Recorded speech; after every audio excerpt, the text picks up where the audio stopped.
पैठण तालुक्यातील बिडकीनमध्ये 2 गटात राडा झाला। अंगावर दुचाकी घातल्यानं 2 गटात हा वाद निर्माण झाला। वादाचं रूपांतर मारहाण आणि दगडफेकीत झालेलं आहे। बिडकीन गावात पोलिसांचा मोठा बंदोबस्त तैनात करण्यात आलेला आहे। सध्या गावात तणावपूर्ण शांतता आहे। पोलिसांकडून मध्यरात्रीपर्यंत गुन्हा दाखल करण्याची प्रक्रिया सुरू होती। नागरिकांनी अफवांवर विश्वास ठेवू नये असं पोलिसांनी नागरिकांना आवाहन केलेलं आहे।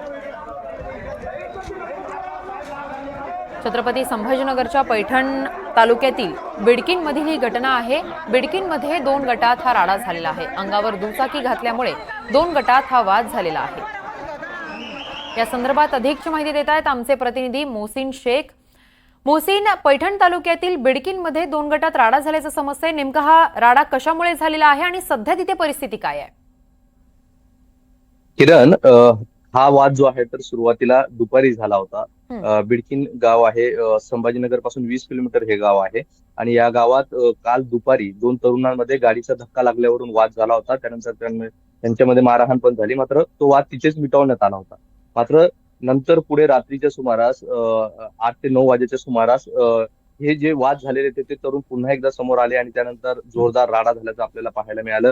त्या ठिकाणी दगडफेक देखील करण्यात आली, ज्यात 5 ते 6 कार्यकर्ते जखमी असल्याचं देखील माहिती मिळते आहे। या सगळ्या घटनेची माहिती मिळताच स्थानिक पोलीस घटनास्थळी दाखल झाले होते, मात्र दगडफेक झाल्याचं समोर आल्यानंतर जास्तीची कुमक जी आहे तर आणखी मागवण्यात आली आणि त्यामुळे आता गावात संपूर्ण पोलिसांचा मोठ्या प्रमाणात बंदोबस्त पाहायला मिळतोय।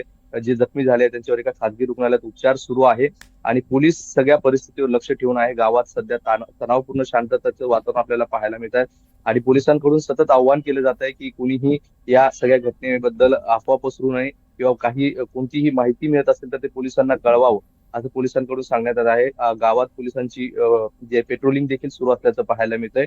सध्या तरी ज्या ठिकाणी हे सगळा वाद झाला होता त्या ठिकाणी शांतता पाहायला मिळते। दोन्ही विरोधात जे आहे तर पोलिसांनी रात्रीपासूनच गुन्हा दाखल करण्याची प्रक्रिया सुरू केल्याची माहिती देखील मिळत आहे आणि आता या सगळ्या प्रकरणानंतर आता पोलीस काय कारवाई करतात हे पाहणं देखील महत्वाचं असणार आहे। मात्र दुचाकीच्या वादावरून हा सगळा राडा झाला आणि त्याचं रूपांतर हे दगडफेकीपर्यंत झाल्याचं पाहायला मिळालं। किरण, नक्कीच मोहसिन, धन्यवाद तुम्ही दिलेल्या या सविस्तर माहितीसाठी।